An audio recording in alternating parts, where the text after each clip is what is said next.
Tu l'avais tellement mal joué celle-là. Non mais j'ai hyper mal joué. Je m'appelle Samy Biazoni. Après avoir été trader senior sur les matières premières, j'ai rejoint un grand groupe du CAC 40 comme directeur de cabinet. C'est dur de s'arrêter. C'est un peu comme les études pour toi en fait. Je suis quasiment sûr que je gagne avec la paire de 4. Ce qui m'a impressionné chez Samy, c'est la multitude de choses qu'il fait dans la vie. Prof, entrepreneur, cofondateur d'un média. J'ai passé toutes les étapes de sélection pour être réserviste astronaute. Alors j'ai une petite force qui m'a beaucoup guidé pendant mes années de trading, c'est que je suis très rarement stressé. Comptez sur moi pour lui faire perdre son sang-froid. Ah, C'est quoi le roi qui t'a stressé? c'est comme ton droit qui me stressait. Je pense qu'au poker, il va être très indécis. On va jouer comme quand on avait 5 ans à l'aveugle. All-in. Honnêtement, je sais pas comment il trouve le temps de faire tout ça. La réserve, c'est exactement la même sélection que Thomas Pesquet, si tu veux. Je me laisse jamais déborder par mes émotions. Et ça, je pense que c'est un atout face à Ziad, parce que je sens assez faible sur le sujet. Paul, bien joué. Je suis tellement fragile sur cette main. J'ai sous-estimé le fait de pouvoir faire une interview tout en jouant au poker. Ma stratégie, ça va être d'être très agressif dès le départ pour vraiment le déstabiliser. Je me suis dit, je pense qu'il a rien du tout. En plus, tu joues hyper agressif, donc je fais n'importe quoi.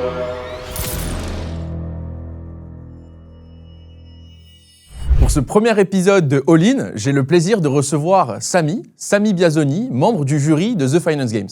Salut Samy, bienvenue. Salut Ziad. Alors, t'es prêt à se faire une petite partie de poker? Très très près. Je vous fais un rappel du concept.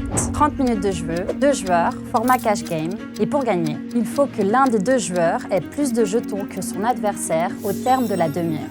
Il joue bien sûr de l'argent réel et cette somme sera reversée à une association. Si vous foldez 3 fois d'affilée, 20 € de pénalité vous seront appliqués. Deuxième concept, le bluff me if you can. Vous racontez une anecdote et vous devrez savoir si elle est vraie ou fausse. En fonction de votre réponse, vous gagnerez ou perdrez 50 €. Messieurs, si vous êtes prêts, on peut commencer. Bon, Samy, t'as déjà joué au poker? Ouais, Tu connais les règles? Je connais les règles. Si jamais elles sont écrites là. Hein. C'est vrai que je t'ai pas demandé, c'est quoi ton expérience au poker? Il y a une époque où j'ai joué. En fait, il y a beaucoup de traders qui jouent au poker.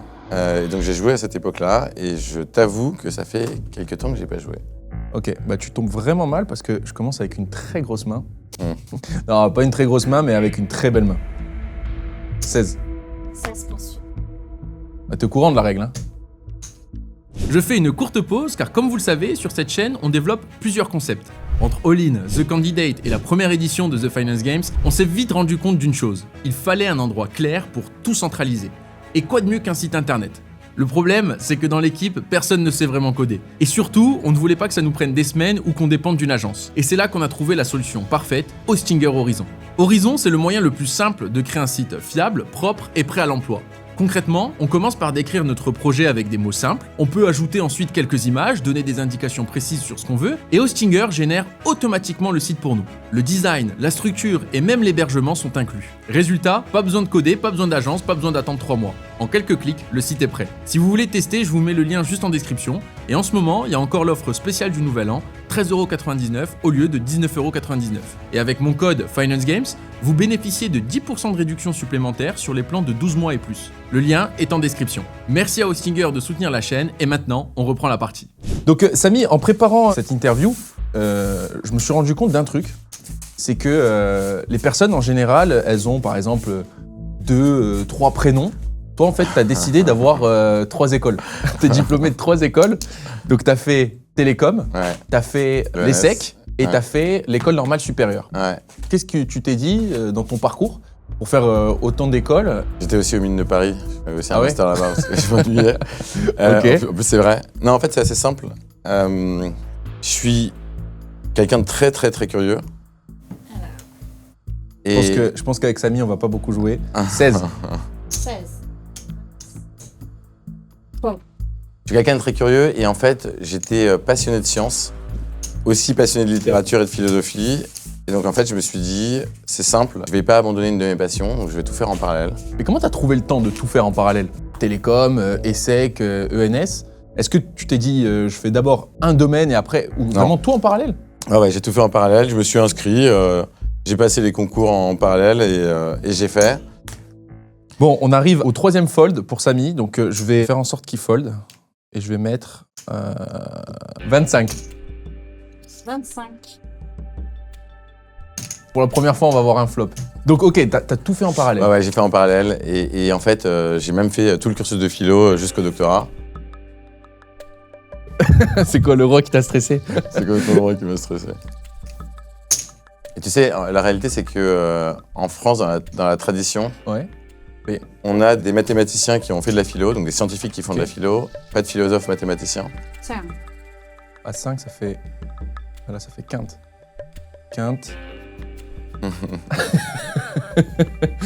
C'est vrai que oui, avant, on avait des mathématiciens qui faisaient aussi de la philo en même temps, quoi. Ouais, c'est pas une tradition française, mais t'as des gens comme Pascal, t'as des gens comme Descartes qui ont une double culture. Ça s'est beaucoup perdu et je me suis dit, écoute, j'ai ce fondement de science, je vais y ajouter une couche littéraire. Et l'ESSEC, c'est venu un peu comme une cerise sur le gâteau. Ok. J'avais envie de m'ouvrir un peu plus au monde de l'entreprise. Relance. Ah ouais. 150. Bah collé. Co. Total 150.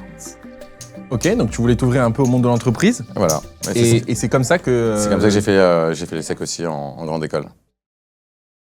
Ok. J'ai sous-estimé, alors c'est la première fois que je fais ce genre de format, hein, t'es mon premier invité, j'ai sous-estimé le fait de pouvoir faire une interview tout en jouant au poker. C'est vrai, c'est compliqué. Ouais, Hein. c'est compliqué parce que... C'est très compliqué. Je pense au truc de, putain, faut que je lui pose des questions, et en même temps, je me dis, faut que je value ma main, en fait. Pour moi, en fait. Parce que j'ai un monstre. Ouais, mais je sais, j'en suis J'ai un sûr. monstre. Ça se sent en plus complètement. Je pense que t'es passé à côté, t'as pas touché, donc maintenant... Vas-y. Voilà. Bon, moi, je pense que je suis quasiment sûr que je gagne avec la paire de 4. Mais je pense que t'as rien. Paire de balais. Ah, fuck. Bravo. Non, j'avais trop peur du roi. Ouais, bah ouais, je sais. C'est ce que j'ai voulu jouer le roi. Mais je me suis dit, je pense qu'il a rien du tout. T'as fait donc un doctorat en philo. Merde, Qu'est-ce qu'il y a? j'ai fold alors que... Alors que t'avais Je pouvais- une paire d'as. non, mais je pouvais juste Bah checker, oui. en fait. Il est vraiment dur, ce jeu. C'est compliqué, hein? Ouais, non, mais on apprend. La philo, ça a été presque un pis-aller parce que ma vraie passion, c'est la littérature.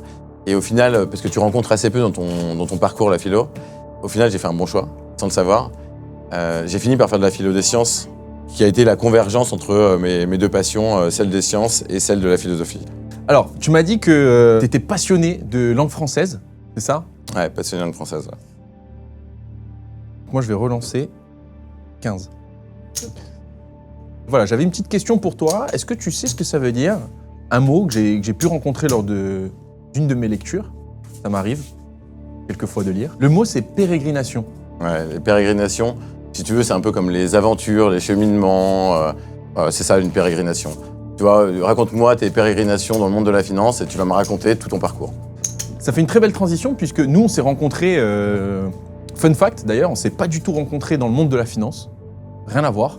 J'étais passé un jour au studio faire justement une interview, donc 12, faire une interview pour Neo, dont tu es le cofondateur. Absolument.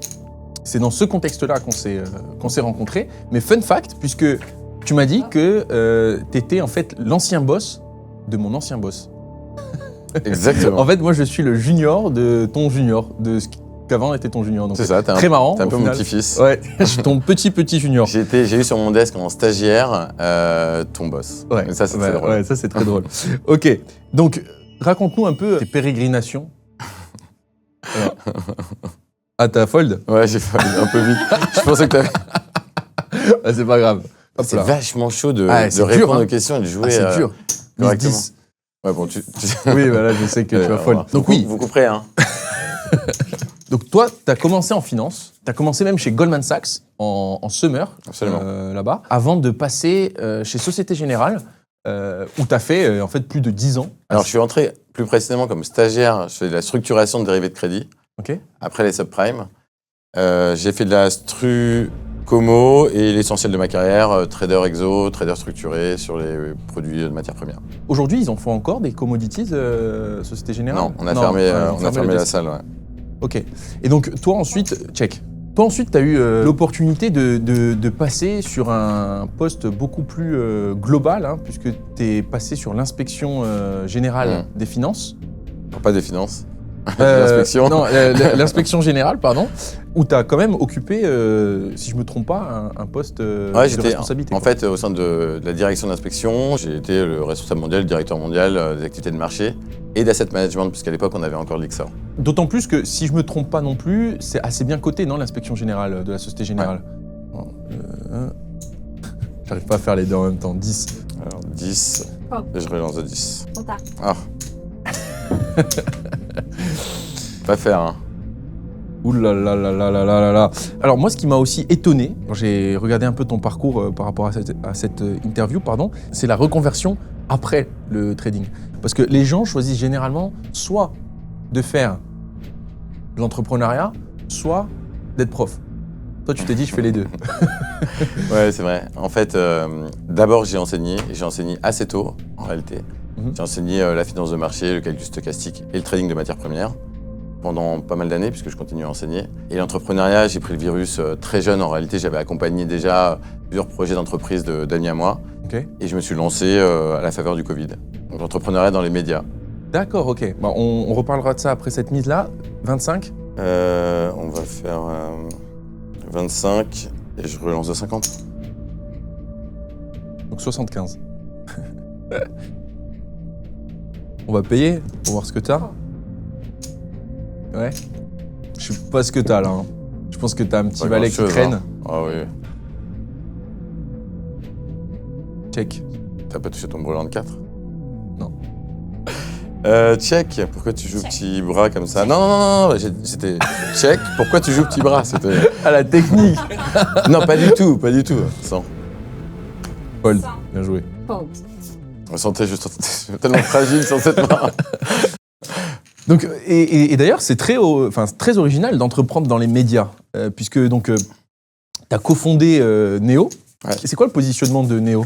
Neo, c'est un média vidéo, réseaux sociaux, un peu comme Brut, Combini, Loopsider. Par ailleurs, ça a été mes modèles, puisque moi, je suis consommateur et j'ai été consommateur de ces médias. Et l'idée, c'est qu'on avait envie de fonder un média généraliste, très positif, qui fait pas de politique, Ok. et qui parle de tout ce qui rassemble, en fait. Ok. Tout ce qui est autour de nous, la diversité d'expériences, des histoires, des profils. Attends, tac.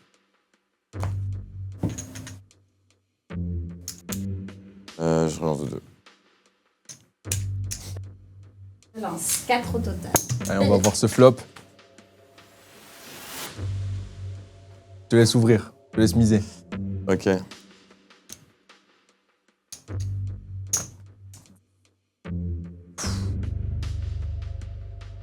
Payé 10. T'en fais beaucoup, là. Ça sent le bluff dégueulasse. Alors que t'as été servi. Là, j'ai été très très bien servi. Ouais, bah, on va voir tout de suite. J'ai été très très bien On va voir servi. tout de suite. Check. Voilà. 30. 30. Allez, je suis. Payé.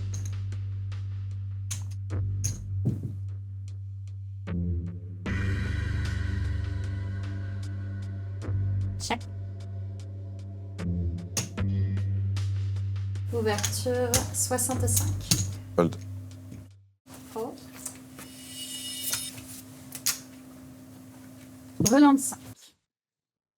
Ça se voyait, Je suis en full value. Je Je suis en savais full value. je savais que tu se le playais de dingue, donc il y avait Non, genre- c'est vrai que Tu l'avais je tellement surjouais. mal joué celle-là. Non, ouais, je j'ai surjouais. hyper mal joué. J'ai trop joué la comédie.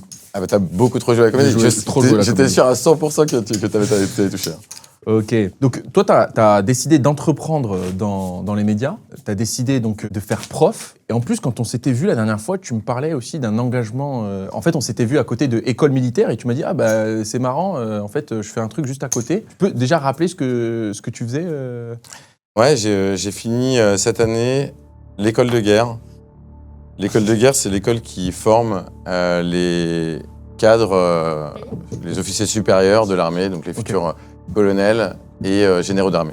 Ok. Et normalement, c'est réservé à des militaires qui ont servi pendant 15 ou 20 ans, qui sont déjà commandants, donc qui ont déjà eu des responsabilités importantes. Et ça a été ouvert à des civils de manière à faire un peu rayonner l'armée et créer des liens, des passerelles entre la société civile et les militaires.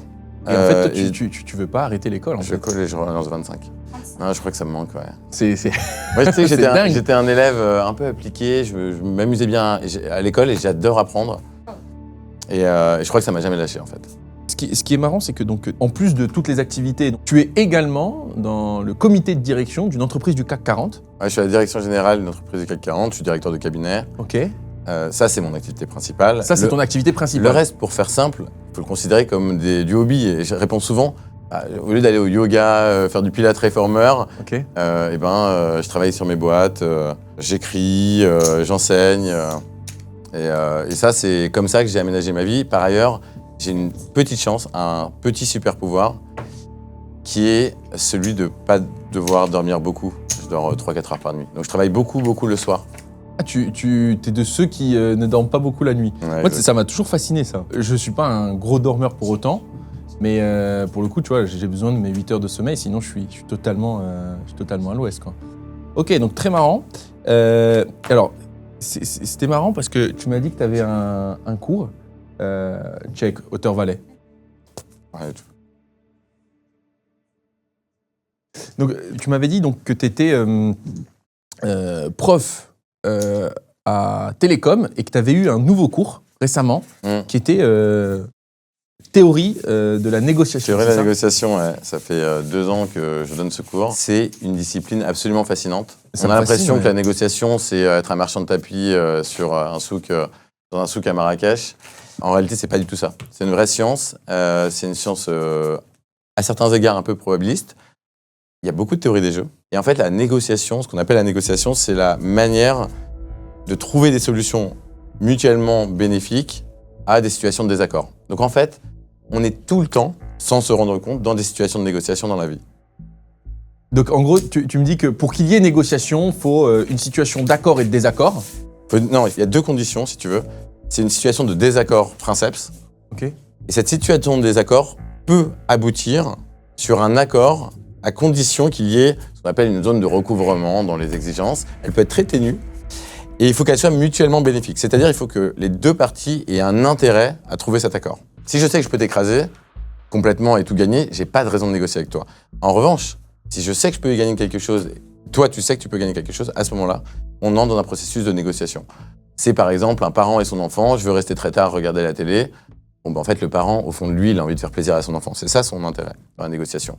Et puis, il a envie de passer un moment un peu privilégié. L'enfant, lui, il a simplement envie de rester. Et donc, leur zone d'accord mutuel agreement zone, c'est celle de bon, tu vas rester, pas trop tard. Ça, c'est une négociation. La séduction, c'est une négociation. Pourquoi je me mettrais avec toi ? Le fait que tu m'aies proposé de venir, c'est une négociation. Et là, cette partie de poker, c'est pas une négociation. En fait, Pas du tout. Ouais, là, c'est pas une négociation. 12. Mais par exemple, on peut créer une situation de négociation. Au poker, non. Si, tu pourrais dire, par exemple, écoute, je dois finir mon programme assez vite, cette partie est en train de s'enliser, on arrête maintenant, tu sauves l'honneur, on va pas compter les stacks. Parce que là, je suis un peu mal barré, mais ça va venir. Ok, non, je vois. Alors, moi, je vais plutôt maintenant revenir sur ton parcours, en fait, en finance. C'est de par ce prisme, en fait, qu'on s'est rencontrés. Et donc, toi, t'as été seulement en France ou t'as pu faire d'autres villes ? Quand j'étais chez Goldman, c'était en summer à Londres. Ouais. Donc la première fois que j'ai vu une salle des marchés, c'était à Londres. Ok. Race. 12. 24. Relance. 24. Et après, j'ai fait toute ma carrière à Paris, mais j'avais, en fait, en finance, quand on est sur un desk de trading, on a ce qu'on appelle le principe de follow the sun. C'est-à-dire que pour suivre toutes les places financières, tu as ton équipe qui est dupliquée dans les 3 time zones. Donc, tu as une équipe à Hong Kong généralement et tu as une équipe à New York. Donc, je suis allé les voir, on travaillait toujours ensemble. C'était vraiment des membres de la famille, du grand desk, si tu veux. Donc, j'avais des interactions et puis je me déplaçais, mais j'étais vraiment physiquement basé à la Défense. Ok. Et qu'est-ce qui t'a le plus plu finalement au niveau de ton expérience ? T'as pu faire du management un peu haut placé, du trading, donc vraiment de l'opérationnel. Toi, qu'est-ce qui te stimulait personnellement le plus ? Moi, c'est amusant. J'ai à la fois un côté très généraliste, je m'intéresse à des choses très très différentes, et j'aime entrer dans le détail des choses. Donc en fait, j'ai trouvé des plaisirs qui étaient complémentaires et très très différents. J'ai adoré gérer des équipes, avoir un projet global, collectif, et j'ai aussi beaucoup aimé rentrer dans le détail très très fin de ce qu'on faisait en trading. Non, ce qui est marrant, c'est que toi, par exemple, en trading, tu étais sur une classe d'actifs assez niche, qui sont les comos. Les banques en général en font de moins en moins. Ce serait quoi ton conseil que tu donnerais aujourd'hui à un gars qui justement voudrait s'orienter vers cette classe d'actifs ? Ou même vers ce genre de poste? Alors, je dirais pas que les banques en font de moins en moins, simplement les banques françaises n'avaient pas véritablement de capacité physique, de trading physique. Donc, n'avaient pas d'infrastructure, à la différence de certains gros players américains, et ça, c'était une différence importante. Moi, je faisais ce qu'on appelle du trading de produits structurés exotiques, donc du papier. J'ai coutume de dire que j'ai traité plusieurs centaines de milliards de dollars de pétrole dans ma vie. J'ai jamais vu un baril de pétrole en vrai, tu vois. Okay. Et ça, donc, ça fait une vraie différence. 180. 70 pas. Qu'est-ce qui te prend, Samy? Bah, écoute... T'es un monstre? J'ai au moins un monstre. Ouais. Et donc, c'est aussi pour ça, et quand tu fais du papier, avoir les infrastructures physiques, c'est un véritable atout. Il est toujours possible de traiter des comos. Le secteur des comos reste un secteur très, très florissant. Simplement, les produits les plus exotiques, les plus structurés, les plus complexes mathématiquement, ont connu une sorte de stabilité. Il y a eu un grand moment de ça, le moment où les investisseurs ont pénétré ce marché. Et désormais, ça s'est plutôt stabilisé. C'est une classe d'actifs qu'on va garder en appoint de portefeuille pour un investisseur. Sur les comos? Les comos, ouais. Ouais, sur les comos. Samy, tu joues le tout pour le tout, là, en fait. Je crois que t'étais bold. Passe. Parce que là, tu vas passer. Non, passe, mais je passe avec un roi, quoi. Ouais, Je pense que t'es un meilleur ça vient kicker. fait. Ouais, voilà. Je pense que t'es un meilleur kicker, ouais. Bien joué. Ok, donc t'as eu une carrière assez cool en trading. Cool dans quel sens? Oui, T'as j'ai perduré, quoi. fait T'as ce perdu. que j'avais envie de faire. Voilà, t'as fait ce que t'avais envie de faire. Je suis allé au bout, Voilà. j'en ai vraiment profité et je continue à en profiter beaucoup d'ailleurs. Exactement. Et donc moi, ma question, c'est est-ce que justement les skills, les compétences que tu développes en trading, est-ce que tu les réutilises aujourd'hui dans tout ce qui est entrepreneuriat, dans tout ce qui est prof, bien évidemment, mais en gros, tu transmets. Est-ce que tu réutilises ces compétences-là en day-to-day? Parce que c'est quand même des compétences très, très niches. On s'en fout de savoir à quel point le skew... voilà. Donc, est-ce que tu peux les réutiliser, ces compétences-là? Oui, disons qu'il y a 3 types de compétences. Le sang-froid. Mhm. T'en as manqué là sur les dernières mains. Là, je sens que t'es plus du tout là. Mais... Ouais. Écoute, c'est la différence entre un vrai Lionel Maker et puis Tiens, un vas-y, aspirant. joue alors, joue. Tu vas voir. Allez. La deuxième compétence, c'est, je pense, la capacité à faire des guesstimates assez vite. Je m'en sers tout le temps. Je casse les pieds à tout le monde. Le train va arriver dans tant de secondes parce que je le vois au loin. Ça, c'est vraiment amusant. Et ça, c'est pour toute la vie. Et puis, je pense véritablement, le fait de, tu vois, parler de PNL Maker, bien évidemment, c'est dit avec un peu d'ironie, mais dans les faits, quand tu es sur un desk de trading, et ça, on le comprend assez peu, un desk de trading, c'est une PME. Ok. Tu as un objectif. La seule chose, la petite différence, c'est que tu ne tiens pas tout à fait tes coûts. Tes coûts, ils sont généralement mutualisés. Ce serait une PME dans un incubateur, ou une start-up dans un incubateur, si tu veux, où une partie de tes coûts sont assumés par un tiers. Et en fait, cette dynamique-là, c'est que tu t'appuies sur des commerciaux qui ont des expertises que tu n'as pas, sur des risk managers qui ont des expertises que tu n'as pas, sur des compliance officers qui ont des expertises que tu n'as pas. Et ça te suit toujours parce qu'en réalité, être trader, si tu le perçois bien, c'est déjà être entrepreneur. Tu as une responsabilité extrêmement importante sur ton PNL. Tu es maître de tes décisions, tu es encadré, mais à l'intérieur de cet encadrement, tu as une liberté importante. Donc, c'est la meilleure propédeutique, pour utiliser un mot, un autre joli mot de la langue française. Un mot qu'on ne connaît pas. La meilleure préparation, si tu veux, Okay. au fait d'être entrepreneur, je trouve. On ne se rend pas compte du lien, mais en fait, être dépositaire d'un chiffre d'affaires et avoir beaucoup de clés en main pour le défendre, la variation de ta marge, tu vois, ta prise de risque globale, c'est déjà, je trouve, une vraie introduction à l'entrepreneuriat. Ouais. C'est vrai que c'est une très belle analogie, ce que tu viens de dire, puisque, en effet, en trading, on a ce PNL à la fin de la journée, en fait, qui est notre chiffre d'affaires, et on est payé, enfin, on est indexé directement sur ça, quoi. Exactement. Donc, j'imagine, Samy, que tu as gagné énormément bien ta vie. Quand tu es trader, c'est pas un cliché. On gagne bien sa vie quand on est trader. En tout cas, On gagne bien sa vie. on gagne bien sa vie. Est-ce que toi, tu as décidé petit à petit d'investir ton argent? Est-ce que tu as opté, par exemple, pour des trucs beaucoup plus risqués? C'était quoi ton profil de risque par rapport aux investissements? En fait, tu sais, on a coutume de dire, quand tu es tennisman professionnel, pour te détendre, tu vas pas aller jouer au tennis. Moi, je suis un peu pareil. Alors, je sais qu'on n'a pas tous la même manière de voir les choses, mais clairement, quand je rentrais à la maison, j'avais pas envie de gérer mes pauses. Donc, je suis plutôt un investisseur en réalité assez prudent, très diversifié. Et puis, dans ma vie personnelle, je suis très différent du travail ou du poker. Et j'aime avoir une vie sans souci. Parce ce que les philosophes antiques appelaient l'ataraxie, l'absence de trouble. Moi, ça me plaît beaucoup et je trouve que c'est une des conditions du bonheur. Ok. C'est se réveiller un matin sans se dire, mais attends, mais qu'a fait ma pause dans la nuit? Et ça, c'est absurde pour gagner quelques milliers d'euros de plus. En tout cas, je price mon confort intellectuel et ma liberté beaucoup plus haut. Ok, donc toi, t'étais pas du genre à traiter, t'étais pas du genre à traiter en compte propre. Non, alors pour tout te dire, je fais et je continue à faire un peu d'intraday sur du turbo très leveragé quand j'ai une petite vue, quand je sens que je ne comprends pas ce qui se passe et j'ai l'impression que tout le monde est passé à côté. Mais c'est plus des bêtes psy que véritablement de l'analyse fondamentale. Ouais, mais alors parfois ça fait des belles journées. Ça fait des belles journées. Ok, trop cool. Comme tu le sais, on a un principe, un concept qui est propre à All In. C'est que tu justement nous dises une anecdote, d'accord? C'est le Bluff Me If You Can. Et donc en jouant la main là, j'aimerais bien que tu me racontes une anecdote et que justement on puisse savoir si c'est vrai ou faux et on en discutera quoi. L'anecdote, c'est que j'ai passé toutes les étapes de sélection pour être réserviste astronaute à l'Agence spatiale européenne en 2021 et 2022. Et en fait, le corps des astronautes, il est désormais européen. Ouais. Tu as une vingtaine de personnes dans ce corps. Et il est ouvert à des réservistes, exactement comme à l'armée. Enfin, c'est l'armée de toute façon, c'est l'armée de l'air. Et donc, tu as des réservistes qui peuvent être appelés pour des missions spatiales. Fold. Et j'ai passé tous les concours, donc il y a 3 ans. Je suis allé au bout. Ça veut dire que potentiellement, là, t'es réserviste ou pas? Non, je suis pas réserviste. Alors, j'ai fini les tests, je suis arrivé à la dernière étape. À la dernière étape. Ouais. Donc en gros, on aurait pu t'envoyer dans l'espace, quoi. Et la raison pour laquelle... alors, dans les faits, on pourra pas. Ou alors vraiment, il faut que... Non, mais ça, c'est 100% vrai. Il faut que toute la réserve... Alors attends, je t'explique. Mais ça, c'est 100% vrai. Non, mais je t'explique quand même. Okay. Non, mais je t'explique quand même, parce que c'est pas rien, parce que c'est les mêmes sélections. La réserve, c'est exactement la même sélection que Thomas Pesquet, si tu veux. Ok.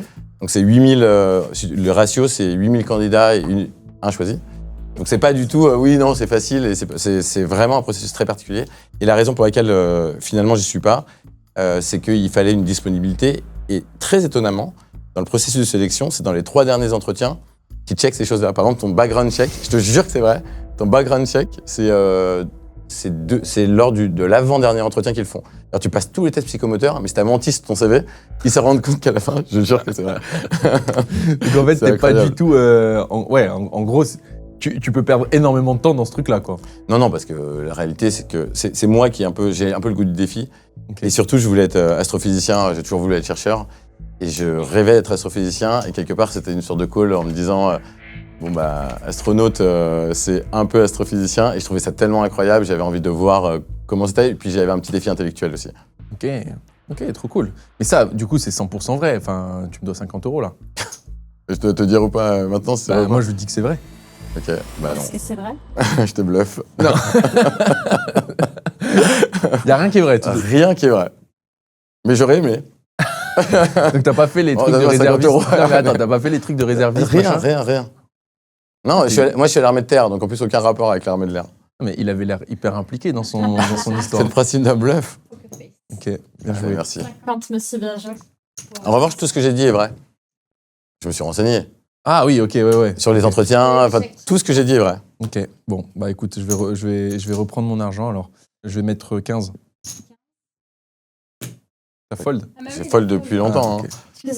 Ouais, j'avais tellement envie de reprendre mon argent que... Ok, écoute, là on arrive sur la fin de cette partie. On va jouer une dernière main et ça sera aussi l'objet de la question qui est propre au nom de cette interview. Ça a été quoi ton all-in? Alors j'en ai un peu parlé, mais mon all-in, c'est vraiment, après quelques années professionnelles, de me dire, parce que j'avais chevillé au corps cette envie d'être docteur. En fait, on n'a pas reparlé, mais comme je te disais tout à l'heure, j'avais vraiment envie d'être chercheur toute ma vie. J'ai jamais imaginé dans ma vie être trader. Et au fond de moi, il y avait un petit garçon qui disait, il faut que tu sois docteur. Et donc mon all-in, ça a été de dire, je suis en salle des marchés, je suis derrière mes 9 écrans. Je vais prendre un énorme risque, je vais m'inscrire dans une thèse de doctorat et c'est no way que je rate. Donc j'y vais et 35e tout droit. J'avais parfois, mes collègues le savent, maintenant il y a prescription, sur un de mes 9 écrans, en bas ma thèse de doctorat. Et quand il y avait un pricing un peu long, tu sais, c'est des Monte Carlo Oui. qui prennent du temps, les AR pouvaient durer 1 heure. Et qu'au lieu de partir à la pause café, alors c'est un peu moins sympa pour mes collègues, mais je restais et puis j'essayais d'écrire 2-3 lignes ou finir de lire un article de recherche. Ça a été un gros all-in parce que j'ai sous-estimé à quel point c'était vertigineux de faire un travail de recherche aussi important. C'est 7 ans de ma vie, 1 an de préparation et 6 ans de doctorat. Et c'est toutes mes vacances, tous mes soirs, tous mes week-ends et la moindre pause, au lieu d'aller me détendre, je travaillais. Et franchement, ça a été un gros all-in. Je regrette pas, comme tous les all-in, faut les faire. Faut les faire. Ouais. Ok, donc ça donne la couleur, mais en tout cas, félicitations pour ta thèse. Et c'est pas 16. C'est pas quelque chose qui est commun de voir quelqu'un qui finit l'école, mais je pense que t'es un amoureux de l'apprentissage. Parce que tu vois, on voit aujourd'hui que en fait, t'as pas fini d'apprendre et en vrai, c'est beau. Bah écoute, Samy, on se fait une dernière. Enfin, ça devait être la dernière main, on en a fait une de plus. La vraie dernière. On fait la vraie dernière main. C'est dur de s'arrêter. Hein À ce jeu, c'est dur de s'arrêter. On va C'est un jouer peu comme les études pour toi. On en va fait. jouer comme quand on avait 5 ans à l'aveugle. Ah, All-in. ah ouais, tu fais ton all-in. All-in à l'aveugle. All-in à l'aveugle. Allez. Mais maintenant, regarde. Non, Non, moi j'ai regardé de toute façon. Ouais, tu peux. Maintenant, moi, je fais all-in à l'aveugle et maintenant, je regarde. Vas-y. Elle est jouable. Elle est jouable. Bon bah allez. All-in, c'est parti. Allez. Après, messieurs les cartes. Je suis devant. Allez, tirage. Ah ouais, t'es tout devant. Valet 5. J'ai dominé sur les deux. Ah là t'es dominé sur les deux. En plus, si je touche Ah, pas. il est juste C'est quoi là? tirage. C'est 60-40, non? Je sais, ouais, ça doit être pas loin. Non, c'est 60. C'est pas over dominant, mais quand même. Peut-être même t'as peut-être un peu plus que toi. Donc c'est tout à fait jouable. Allez, le 5. Allez, le 5. Il n'y aura rien d'autre en plus, ça sera que paire. Ok. Là maintenant, là, je suis très très bien.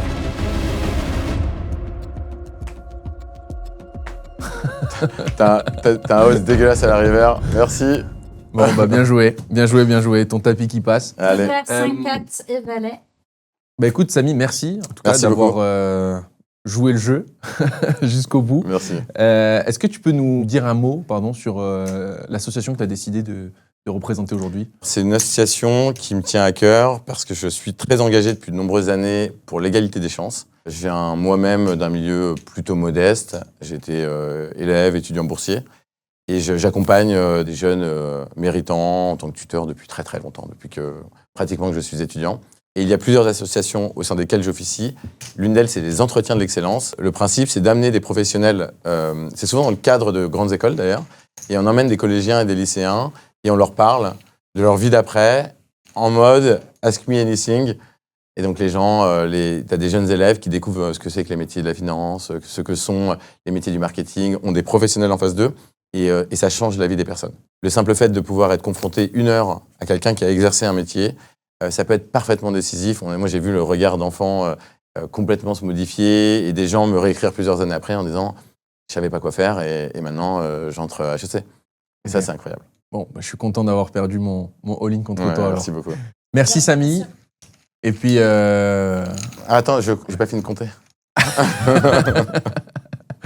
En tout cas, merci d'avoir suivi ce premier épisode. N'hésitez pas à nous dire ce que vous en pensez en commentaire. Encore merci à Hostinger d'avoir sponsorisé cette vidéo. N'oubliez pas que l'offre spéciale du Nouvel An est toujours valable si vous voulez tester Horizon, 13,99€ au lieu de 19,99€. Et avec mon code FinanceGames, vous bénéficiez de 10% de réduction supplémentaire sur les plans de 12 mois et plus. Le lien est en description. Merci d'avoir visionné cet épisode et je vous dis à bientôt pour un nouvel épisode de All In.